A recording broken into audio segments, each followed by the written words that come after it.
para os donos da Bola Brasília desta terça-feira, dia 14 de julho do ano de 2020. Apresentar aqui a minha dupla de convidados de hoje, com muita satisfação pela primeira vez aqui no Donos da Bola Brasília, que eu recebo o meu amigo profissional, personal soccer, profissional que atende e trabalha com crianças e jovens e adultos no Distrito Federal, um professor de futebol no Donos da Bola, meu amigo Léo Musi. Muito boa tarde, tudo bem? Tudo bem, Dani Pança, boa tarde a você e a todos os telespectadores que nos acompanham de casa. Primeiramente quero agradecer a você e toda a equipe dos Donos da Bola pelo convite. Estou muito honrado de podendo estar aqui e vim aqui trazer acabar com aquela polêmica, né? Um mimo! Um mimozinho, que eu fiquei sabendo que o meu presidente, meu apoiador da Fox Gestão Esportiva, na outra oportunidade, o Paulo Bulhões esteve aqui e te trouxe uma dessa, só que era amarela, né, Pança? É, amarela. Aí eu não vou cometer essa gafe, eu te conheço, eu trouxe essa Realmente, aqui. a amarela não é de minha predileção, mas eu agradeço o pessoal da Fox Gestão Esportiva, abraçar meu amigo Paulo Bulhões e a todo mundo lá. Chegou um aqui, ó, todo mundo lá, Shopping do Dente. Nós vamos falar de todos os anunciantes, que todos são muito bem-vindos, e pode ter certeza que essa camisa ficará aqui no meu púlpito no programa de hoje. Reginaldo Neto, muito boa tarde, tudo bem, querido? Continuo dizendo que nunca vesti amarelo.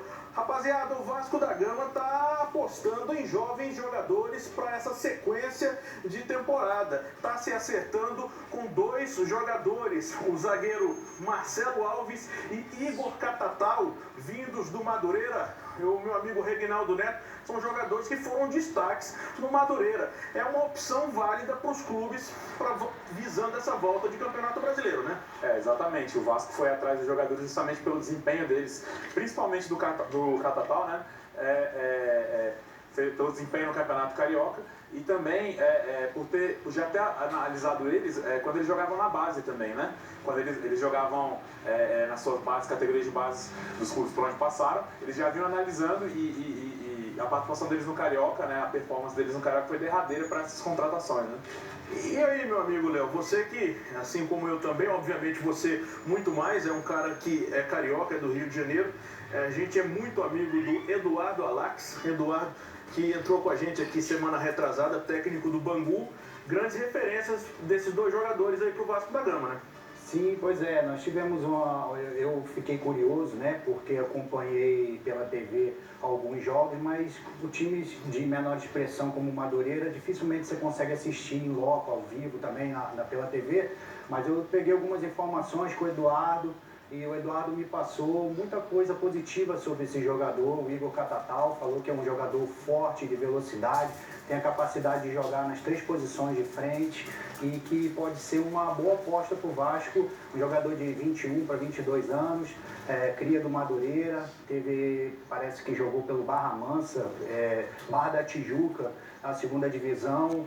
Então é um jogador que eles estão apostando com essa crise, né, pô? Essa crise que o Vasco está passando, não só o Vasco, mas como os grandes clubes do Brasil estão passando, é um investimento que de repente pode dar certo, né? Ô Daniel, só um outro detalhe, a diretoria do Vasco deixou bem claro quanto à contratação desses jogadores e demais jogadores jovens, assim, revelações que possam chegar, né? Que eles estão visando justamente o investimento na carreira desses jogadores, justamente para arrecadar com venda para a Europa, venda para o exterior, de um modo geral, né? Então o pensamento do Vasco é mais economicamente do que só no elenco mesmo. Não, e haja vista que o cara sair do Madureira, jogar um Campeonato Brasileiro no Vasco da Gama, se for bem, de repente, dá pra mudar a vida do cara. Abre as portas, né? Tem que fazer esse tipo de... vou dar um exemplo aqui, que o Vasco da Gama apostou num tal de Dedé há 10 anos atrás, trouxe do Volta Redonda, o Dedé foi estar nos jogadores aí do Madureira. Acho também uma grande situação, uma grande possibilidade. Daqui a pouco a gente vai mudar de assunto. Aqui o nosso amigo Daniel, do Pégaso de Ébano, time do Adriano Oliveira, nosso amigo da Band News FM, diz o seguinte: fala Dani Pança, meu querido, será que o Jorge Jesus vai sair mesmo do Mengão? O que está acontecendo com esse time? Estão achando que não estão jogando bem, está parecendo o time do Abel Braga. Vamos então colocar imagens do Jorge Jesus, que pode sim deixar o Flamengo ao final do Campeonato Carioca. A princípio, quinta-feira, ele deve dar um pronunciamento e eu gostaria de ouvir a opinião de vocês a respeito do tema.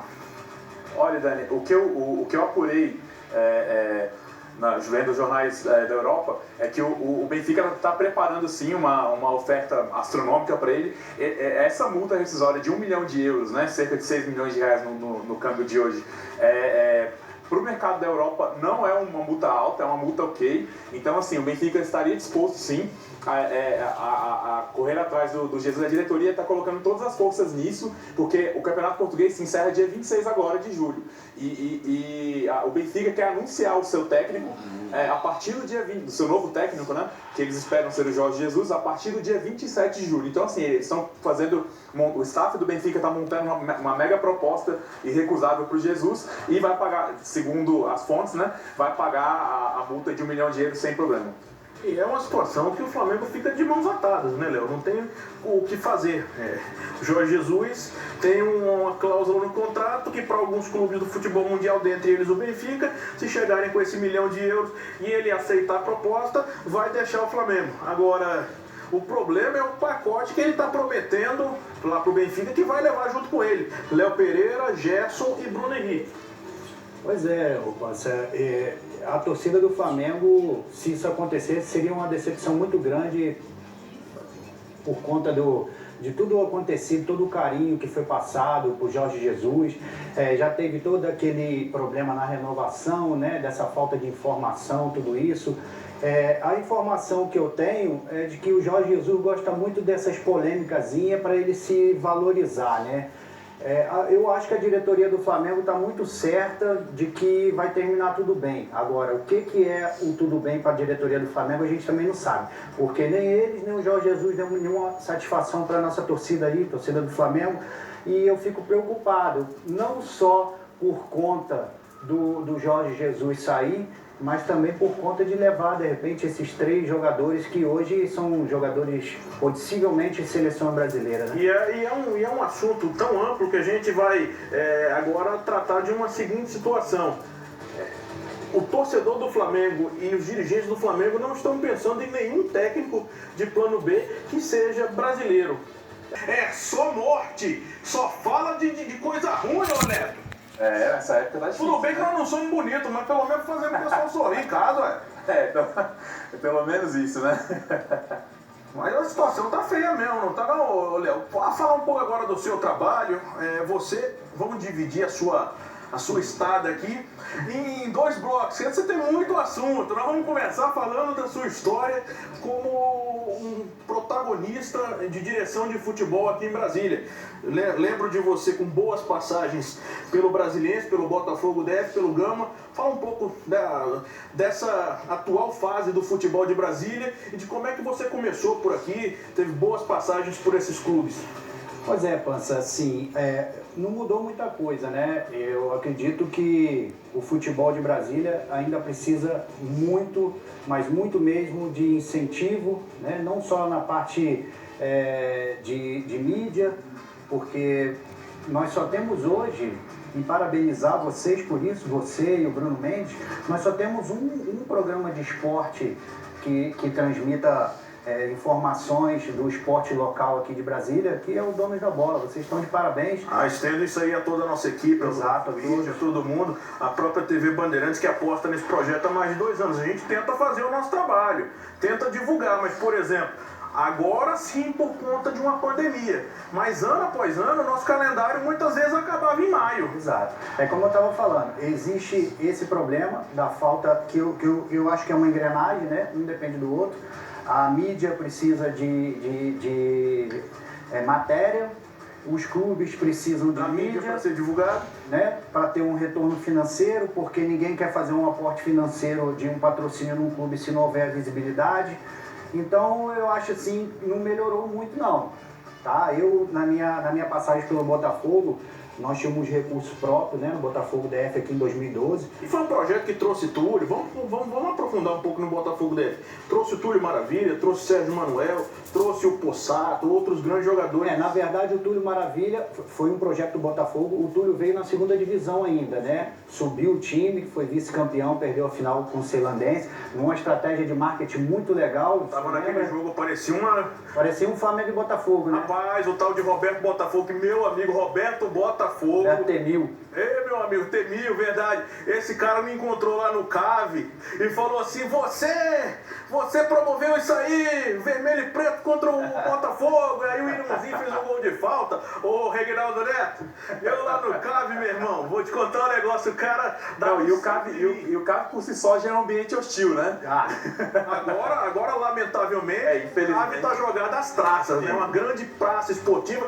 Aliás, sexta-feira passada, eu estava na Feira do Gama, abraçar os meus queridos amigos lá do Ateliê dos Óculos. Fui lá, né, o Reginaldo Neto? Paguei, tá? Paguei. Isso aí eu já não acredito. Eu paguei. Cadê a nota fiscal? Lá, e o torcedor do Vasco da Gama e do Clube de Regatas Guará estava lá na cidade do Gama, e todo mundo lamenta, porque é uma praça muito importante. Mas esse jogo foi um marco. Então conta um pouco mais da história do Túlio Maravilha. Então, aí o Túlio veio para esse projeto, né, de fazer com que o Botafogo criasse uma identidade aqui em Brasília, né? Inclusive os uniformes eram todos os mesmos uniformes utilizados pelo Botafogo do Rio, mesmo patrocinador e tudo. E conseguiu subir, perdendo essa final. 1h14, né? Tem um alarme tocando, né?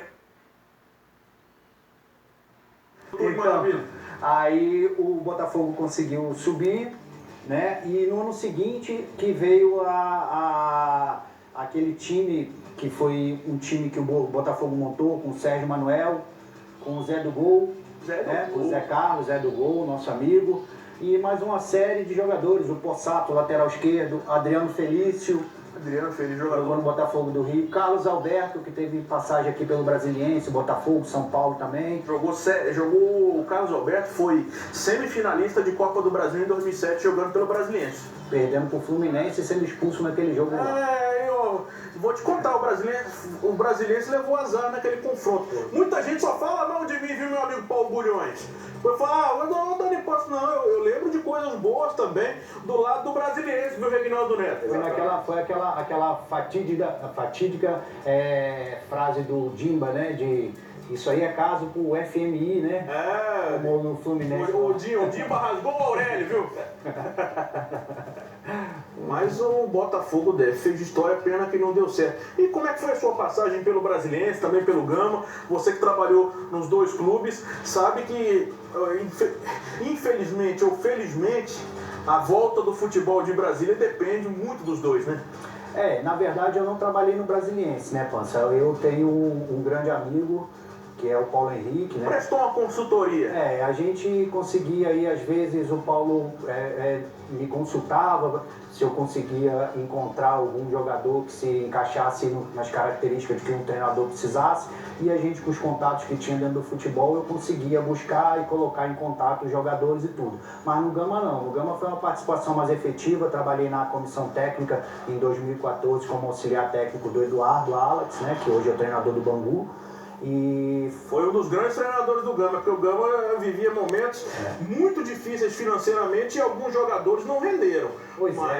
Nós tivemos, infelizmente, pegamos o Gama nessa fase onde os recursos eram muito escassos.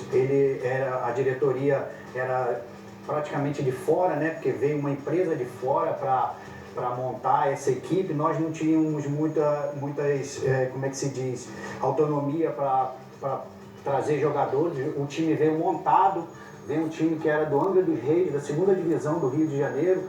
O pessoal fora de Brasília acha que o futebol de Brasília é fraco, entendeu, Pança? É uma coisa que muita gente, quando chega aqui, se surpreende. É um método, como tem o Rio de Janeiro com futebol cadenciado, como tem o Rio Grande do Sul com futebol pegado, Brasília tem a sua característica própria de jogo. Aqui é muito seco, né, muito quente. Os jogadores aqui conhecem esse campeonato como ninguém. Jogadores que jogam a segunda divisão, jogam a primeira. Você pega o time que joga a segunda divisão, é o mesmo que vai jogar a primeira divisão, ele só muda as cadeiras, a dança das cadeiras. Então, é um futebol Neto muito do difícil. DTV jogou, você foi juniores aqui? Jogou a segundona no Tiradentes em que ano? 2000, 2001. Jogou profissionalmente aqui, Serginho? Que ano, querido? 94? Você é velho, hein? Oi, você que jogou em que time? No Gama? Aí jogou no time grande. Pode falar que jogou no time grande. Mas o que o Léo tá falando, ele tem absoluta razão. Aqui nós temos uma particularidade. O futebol aqui é diferente mesmo, Reinaldo, né? E não só isso, os atletas têm que ter uma preparação diferente, como ele colocou aí, porque o clima daqui ele é muito seco, dependendo da época do ano, o calor é intenso. Apesar de que quando começa o campeonato candango, chove mais. Não, sim, mas eu falo até durante a preparação, né? As preparações durante o ano mesmo, os treinamentos durante o ano. Então, assim, os atletas em geral aqui em Brasília sofrem muito com essa questão. Aí você pega um atleta traz de uma cidade que é uma cidade que tem uma umidade boa, que tem enfim, outros aspectos, né? Complica um pouco pra ele quando ele chega aqui. Às vezes o cara vem numa perna danada, eu sou do Rio de Janeiro, vou chegar lá em Brasília, vou deitar. Sem fôlego em 2 minutos. É isso aí mesmo que acontece. Mais ou menos. Inclusive, nesse ano, nós passamos por isso no elenco nosso. A gente tinha jogadores que teriam até uma certa qualidade. Lembro de um tal de Pimenta. Pimenta, veio de Guaratinguetá. Pimenta era bom jogador, mas também achava que era o Michael Owen. Eu vou te contar um negócio, viu? E essa eliminação foi dolorida, porque o Gama chegou a fazer 2-0 contra o Sobradinho. Sobradinho jogava por 2 resultados iguais, aí foi lá e Sobradinho, o Gama tomou um gol aos 40 e tantos do segundo tempo, gol legal, gol legítimo, o Dimba jogava no Sobradinho, mas o que teve de bomba, gás lacrimogêneo no vestiário, foi uma grandeza, ó, esse olho é amigo desse. O Gama sempre recebeu todo mundo muito bem. Naquela oportunidade, diga-se de passagem que não teve nada a ver com o Sobradinho, foi uma confusão que teve lá, a polícia entrou e tal, mas foi um clima de Libertadores da América. Eu estou errado? Foi, eu acho que assim, acho que foi até pior do que a Libertadores. Rapaz.